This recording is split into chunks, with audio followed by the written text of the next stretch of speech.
जौनपुर के वाजिदपुर में भारी बारिश के बाद जमींदोज हुआ रेस्टोरेंट, पास में मौजूद बिजली का खंभा भी गिरा। वीडियो सोशल मीडिया पर वायरल। बिहार के नवादा में भारी बारिश और बाढ़ की मार से तहस नहस हुआ ककोलत डैम। अस्थायी दुकानें भी नष्ट हो गई हैं। प्रशासन ने एहतियातन पर्यटकों की एंट्री पर बैन लगाया।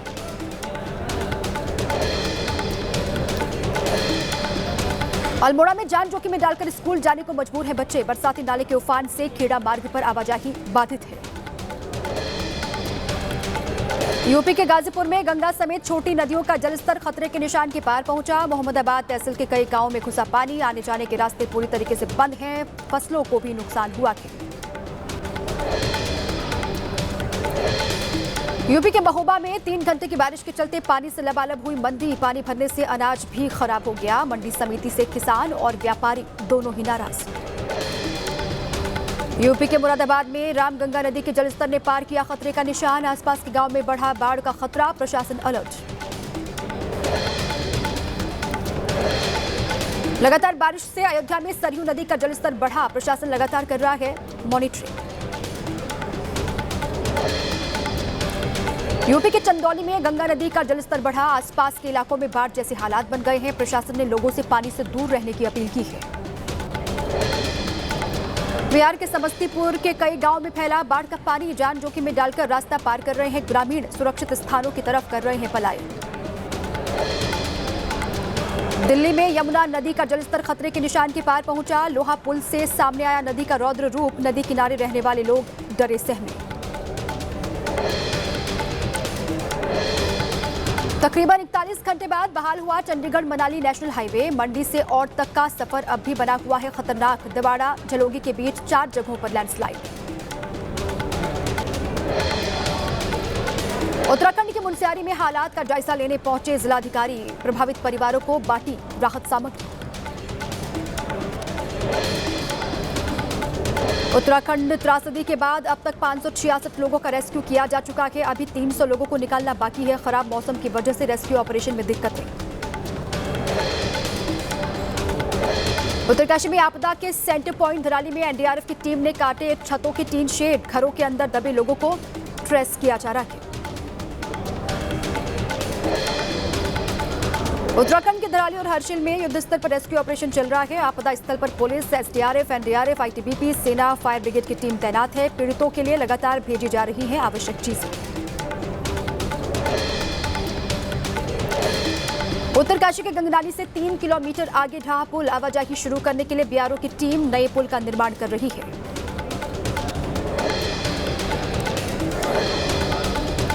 रेस्क्यू ऑपरेशन में मददगार साबित हो रहा है सेना का चिनूक हेलीकॉप्टर। अब तक 226 लोगों का रेस्क्यू कर चुका है। मदद के लिए 130 जवान और 20 टन राहत सामग्री डिप्लॉय की गई है। धराली में पीड़ितों के लिए प्रशासन ने बनाया कम्युनिटी किचन। आपदा से प्रभावित लोग खुद भी खाना बनाकर खा सकेंगे, ऐसे हैं इंतजाम। उत्तरकाशी में तेजी से जारी है राहत बचाव कार्य। गढ़वाल के कमिश्नर विनय शंकर पांडे के मुताबिक कल किया गया 382 लोगों का रेस्क्यू। गंगोत्री में फंसे तीर्थयात्रियों को भी निकाला जा रहा है।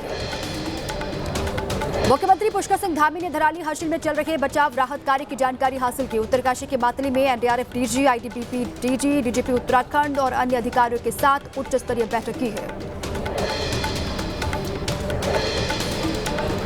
उत्तराखंड के सीएम पुष्कर सिंह धामी ने कहा, इस आपदा से बहुत भारी नुकसान हुआ कि पूरा इलाका तबाह हो गया है। लोगों को राहत पहुंचाने का प्रयास लगातार जारी। दिल्ली में अभिनेत्री हुमा कुरैशी के चचेरे भाई की हत्या मामले का सीसीटीवी फुटेज आया सामने। पार्किंग विवाद के बाद हुए झगड़े में लड़ते नजर आ रहे हैं लोग। दिल्ली के निजामुद्दीन में अभिनेत्री हुमा कुरैशी के चचेरे भाई की हत्या। स्कूटी पार्किंग को लेकर विवाद हुआ था। पुलिस ने 2 आरोपियों को गिरफ्तार किया है। मृतक आसिफ के भाई जावेद ने कहा, इससे पहले भी हो चुकी थी छोटी मोटी लड़ाई। पुलिस से इंसाफ की गुहार लगाई। गुनहगारों पर सख्त कार्रवाई की मांग की। दिल्ली में हुमा कुरैशी के चचेरे भाई की हत्या के बाद आम आदमी पार्टी ने दिल्ली की बीजेपी सरकार को घेरा। प्रवक्ता सौरभ भारद्वाज ने कहा, दिल्ली में हत्या, बलात्कार, लूटपाट की घटनाएं लगातार बढ़ रही हैं। दिल्ली पुलिस और एजेंसियां सिर्फ आम आदमी पार्टी के नेताओं को फंसाने का काम करती हैं। पुणे के शिवाजी नगर में डिपो में खड़ी बस में आग लगी। सूचना के बाद अग्निशमन विभाग के कर्मियों ने फौरन पहुंचकर आग को बुझा लिया। आग लगने की वजह अब तक साफ नहीं है। किसी के हताहत होने की भी खबर नहीं है। जम्मू कश्मीर के बारामूला के गोगलदरा दानवास के जंगल में पुलिस ने आतंकी ठिकाने का भंडाफोड़ किया है। मौके से एक पिस्टल, एक मैगजीन, 9 गोलियां और एक ग्रेनेड बरामद। मॉनसून सत्र का 15वां दिन भी हंगामेदार। कार्यवाही के दौरान शोर शराबे पर राज्यसभा में विपक्ष के नेताओं और राज्यसभा के उपसभापति हरिवंश के बीच बहस हो गई। हंगामे के बाद राज्यसभा की कार्यवाही सोमवार 11 बजे तक के लिए स्थगित। बेंगलुरु में वोट अधिकार रैली को कांग्रेस सांसद राहुल गांधी ने किया संबोधित। बोले, लोकतंत्र की हत्या कर रहे हैं बीजेपी और चुनाव आयोग, दोनों मिलकर कर रहे हैं वोटों की चोरी। राहुल गांधी के वोट चोरी वाले आरोपों को बीजेपी ने किया खारिज। केंद्रीय मंत्री भूपेंद्र यादव ने कहा, चुनाव हारने के बाद कांग्रेस तथ्यों के आधार पर झूठ बोल रही है। डुप्लीकेट वोट की जांच करे चुनाव आयोग। बीजेपी सांसद रवि किशन का राहुल गांधी पर पलटवार। बोले, ये जहां से हारते हैं उसी पर छाती पीटने लगते हैं। अपना हार का ठीकरा चुनाव आयोग पर फोड़ना चाहते हैं। पहले वोट पेटी लूट ली जाती थी, राहुल उस पर जवाब दे। 2 एपिक रखने के आरोप में तेजस्वी यादव को चुनाव आयोग ने भेजा दूसरा नोटिस। आज जवाब देने का आखिरी दिन है। आयोग ने दोनों एपिक नंबर से जुड़े दस्तावेज मांगे। पश्चिम बंगाल बीजेपी के पूर्व अध्यक्ष दिलीप घोष का बयान। बोले, फर्जी वोटों के आधार पर चल रही है ममता बनर्जी की सरकार। बंगाल में भी होना चाहिए मतदाता सूची का विशेष गहन पुनरीक्षण। श्रीनगर में बीजेपी युवा मोर्चा ने निकाली तिरंगा यात्रा। एक राष्ट्र, एक संविधान और एक ध्वज को समर्पित रही रैली। राष्ट्रीय अखंडता के समर्थन में लगाए गए नारे। लखनऊ में सीएम योगी आदित्यनाथ और डिप्टी सीएम केशव प्रसाद मौर्य को बच्चियों ने बांधी राखी। सीएम ने बच्चियों को गिफ्ट बांटे। जम्मू में बीएसएफ जवानों के साथ छात्राओं ने मनाया रक्षाबंधन का पर्व। इंटरनेशनल बॉर्डर पर छात्राओं ने ऑपरेशन सिंदूर को समर्पित विशेष राखियां जवानों को बांधी। लखनऊ में हिंदू संगठनों से जुड़े लोगों ने बड़ी संख्या में लड़कियों से बंधवाई राखी। लड़कियों को लव जिहाद, लैंड जिहाद और धर्मांतरण से बचाने का प्रण लिया। रक्षाबंधन के त्योहार को लेकर दिल्ली में सजे हुए हैं बाजार। लाजपत नगर में राखी की दुकानों पर भारी भीड़ दिखाई दी। महिलाओं ने हाथों में लगवाई मेहंदी। यूपी के गाजीपुर में रक्षाबंधन के त्योहार को देखते हुए मिलावटखोरों पर खाद्य सुरक्षा विभाग का एक्शन। एक बड़ी मिठाई की दुकान पर छापेमारी कर जांच के लिए सैंपल भेज दिए गए। नवा रायपुर में खनन माफिया पर पुलिस और एनआरडीए ने की बड़ी कार्रवाई। अवैध खनन में लगी 7 जेसीबी, 11 हाइवा और एक ट्रैक्टर जब्त।